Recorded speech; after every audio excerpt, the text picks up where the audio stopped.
Wir sind ein queeres, lesbisches Pastorenehepaar hier auf dem Dorf. Im verflixten 7. Jahr, verheiratet. The future is now.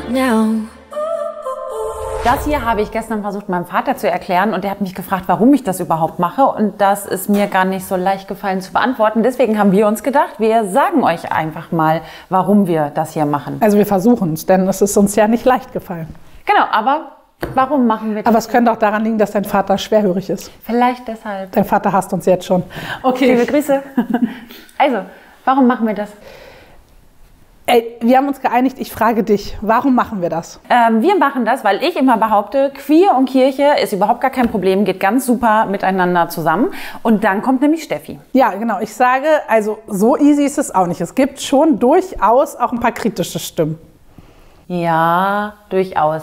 Ab und zu haben wir diese Erfahrung auch gemacht. Im Studium zum Beispiel erinnere ich mich an einen grandiosen Professor in diesem Ethikseminar, in dem wir zusammen saßen, der es geschafft hat, Homosexualität immer wieder in Kontakt mit Pädophilie zu bringen. Und ich da saß und dachte, what? Stimmt, also wenn wir Homosexualität jetzt erlauben, dass Homosexuelle heiraten dürfen, wie weit geht es denn das? Dann diskutieren wir irgendwann, ob Pädophilie vielleicht auch erlaubt ist. Oder ich glaube, er hat sogar Sodomie auch noch in den Mund genommen. Genau, also das ist einem immer wieder begegnet und das ist auch schön, wenn wir dann als Paar zusammen in diesem Seminar sitzen und er uns das so um die Ohren schlägt. Das erlebt man, aber mittlerweile ist es doch eher anders. So insgesamt ein bisschen. Ja, ich glaube, die Grundstimmung ist in Ordnung. Also die Grundstimmung würde ich schon sagen, dass es funktioniert, aber ein, zwei pro Dorf haben wir ja doch dann immer noch ein bisschen Probleme damit. Aber insgesamt ist es eher so, dass wir positiv mittlerweile diskriminiert werden.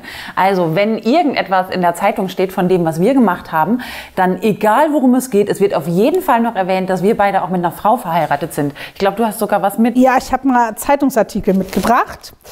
Da geht es zum Beispiel hier um meine Einführung. Ich bin die erste Pfarrfrau. Und dann steht da irgendwo, obwohl es um mich geht, steht dann irgendwann, Stefanie Radke und ihre Frau Ellen sind aus Brandenburg ins Leinebergland gezogen. Nun müssen sie noch eine passende Wohnung finden, bevor die neue Pastorin ihren Dienst offiziell antritt.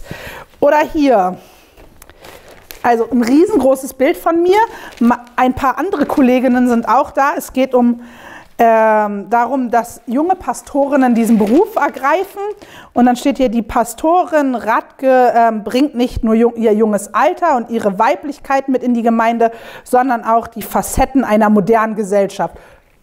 So ist Stefanie Radke mit einer Frau verheiratet, die ebenfalls Pastorin ist. Und das ist besonders dankbar, wenn wir Dinge tun, die überhaupt nichts mit dem zu tun haben, dass wir miteinander verheiratet sind. Zum Beispiel eine Kirche nach der Renovierung neu einbauen. Und dann steht einfach noch dieser Satz dabei, das hat Frau Pastorin Radke übrigens mit unter den Segen Gottes gestellt. Die Pastorin, die übrigens mit einer Frau verheiratet ist. Wir sind schon so ein kleines Kuriosum, glaube ich manchmal. Für euch vielleicht nicht, aber für viele andere schon. Genau, und ich glaube, wir kriegen manchmal Presseauftritte nur, damit sie erwähnen können, dass es eine lesbische Pastorin gibt. Ist meine Meinung. Aber du sagst ja, es ist gar kein Problem. Eigentlich ist es nämlich auch kein Problem. Wir sind Pastorinnen einer Kirche, die uns einfach so angestellt hat. Es stand bei uns nie in Frage, ob wir ins Pfarramt gehen. Nicht in unserem Ausbildungsgang. In einigen Regionen Deutschlands, also wenn ihr gerade in Sachsen oder Württemberg sitzt, dann mein herzliches Beileid. Da habt ihr es natürlich ein bisschen schwerer, aber in den meisten Teilen Deutschlands nicht. Ja, aber erinnerst du dich daran, als wir mit so ein paar Kurzvideos im Internet waren, was da so und also von einigen Christen auch drunter stand? Ja. Also ich meine, wir können es ja mal auch vorlesen, ehrlich gesagt. Ja, also man muss ja zu sich sagen, also Kirche ist nicht unbedingt gleich Kirche. In der evangelischen Kirche gibt es ganz viele unterschiedliche Menschen. Bla bla, das war jetzt der politisch korrekte Teil. Es gibt auch Leute, wenn wir irgendwo in den sozialen Medien auftauchen, die so Dinge drunter schreiben wie, ach, die wollen uns wohl verarschen. Das ist doch einfach nur noch Kirche im Abbruch. Menschen, die Kotzsmileys da drunter setzen, sehe ich gerade, ist das widerlich, schreiben auch einige. Also das kommt von Menschen, die sich auch Christen nennen, die sich sogar evangelische Christen nennen. Ja, die haben wir auch. Ja, das stimmt. Ist es schon nicht von der Hand zu weisen, dass es auch problematisch sein kann? Ja, und wenn ich an diese beiden Frauen denke, die kürzlich bei dir angerufen haben, das war ein Fall, da haben 2 Frauen, wollten ihr Kind zur Taufe anmelden, die zusammen ein Kind bekommen haben, ein so süßes Kind. Und die haben sich an den Pastor gewandt in der Gemeinde, in die sie bald hinziehen wollten, um dort dann die Taufe anzumelden. Und der Pastor hat das abgelehnt. Das ist bei uns in der Nachbarschaft passiert. Und die beiden Frauen standen natürlich dann da und wussten jetzt auch nicht genau, wie man das jetzt macht mit einer Taufe. Das wüsstet ihr wahrscheinlich auch nicht. Und ich glaube, genau da, um da einhaken zu dürfen, das finde ich ist eigentlich ein total gutes Beispiel, weil nur weil wir in den Medien sind, wussten die, dass es uns gibt. Und dadurch konnten die sich an uns wenden. Und ich meine, ich freue mich über jede Taufe und habe das Kind ja dann auch sofort getauft. Und das finde ich eigentlich ziemlich gut. Und ich glaube, das ist der Grund, warum ich es mache. Pfarramt und queeres Leben und gerade noch auf dem Dorf klappt wunderbar. Und bei den ganzen Hatern muss man ja auch mal sagen, es war mein Dorf, also unsere Gemeinde, in der wir leben, die einfach uns verteidigt hat mit ganz anderen netten Kommentaren darunter. Ja. Also unter jedem Hasspost gab es dann eben jemanden, auch aus unserer Gemeinde, der darunter geschrieben hat, ey, wir kennen euch, wir wissen, wie toll ihr seid. Und das fand ich schön. Ja, das war wirklich sehr, sehr rührend. Ich liebe deine Gemeinde. Unsere Gemeinde. Unsere Gemeinde.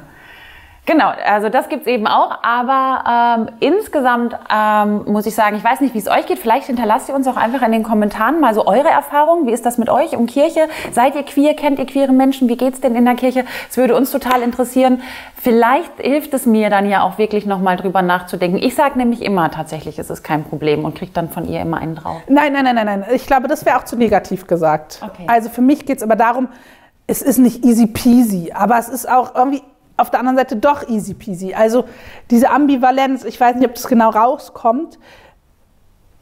Ich lebe gut auf meinem Dorf. Aber es war auch harte Arbeit, dass ich da gut leben kann. Ich habe schon das Gefühl, ich muss doppelt gut arbeiten, damit ich die queere Szene nicht in Verruf bringe. Ja. Aber vielleicht ist es auch mein eigen hausgemachtes Problem, das weiß ich nicht. Und aus all dem, falls ihr jetzt daraus klug geworden seid, ergibt sich die Antwort auf die Frage, warum wir das Ganze überhaupt machen. Ich glaube, das ist deutlich geworden. Am Ende, im Zweifelsfall einfach nur, damit ihr uns seht und uns Fragen stellen könnt. Denn das betrachten wir so ein bisschen als unseren Job, dass ihr, was auch immer ihr auf dem Herzen habt, einfach drunter schreiben könnt. Und vielleicht lasst ihr uns auch ein Abo da. Das wäre schön.